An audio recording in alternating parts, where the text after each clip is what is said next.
पुण्याच्या एकता नगरमध्ये कमरे इतकं पाणी भरलेले द्वारका इमारतीच्या पार्किंगमध्ये पाणी शिरलेलं होतं। पुण्यात मुसळधार पावसामुळे पाणीच पाणी परिस्थिती आहे। या परिसरामध्ये खडकवासला धरणातून विसर्ग हा अधिक वाढवला जाणार आहे अशी देखील माहिती आहे।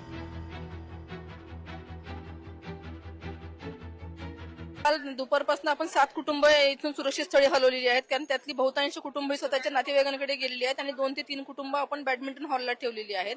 आपण या सर्व सोसायटीला म्हणजे एकता नगरी असेल, निंबज नगर असेल, विठ्ठल नगर असेल, या सोसायट्यांना आपण आता 24 तासापेक्षा जास्त कालावधी उलटून गेलाय की आपण त्यांना सातत्याने आवाहन करतोय, त्यांना आपण अश्युरन्स देतोय की आम्ही आहोत, तुम्ही काळजी करू नका, परंतु आपण सुरक्षित स्थळी हला। ज्या नागरिकांनी सकारात्मक प्रतिसाद दिला ते स्वतःहून सुरक्षित स्थळी गेले किंवा आपण त्यांना हलवलंय।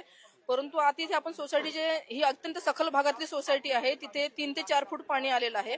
आता जेव्हा ह्या नागरिकांनी आवाहन केलं आपल्याला, तर आपली जी फायर ब्रिगेडची यंत्रणा आहे त्यांनी कुटुंबांना आता सुरक्षित स्थळी हलवण्यास सुरुवात झालेली आहे करतोय। आताही आपण त्यांना एक शेवटची अंतिम निर्वाणीची एक लेखी नोटीस सुद्धा सर्व व्हॉट्सअप ग्रुपवरती टाकलेली आहे। त्यामुळे नागरिकांनी आता तरी प्रशासनाच्या आवाहनाला प्रतिसाद द्यावा ही आम्ही पुणे मनपातर्फे सर्वांना विनंती करत आहोत। लोकशाही मराठी ऐका, पहा, जागरूक रहा।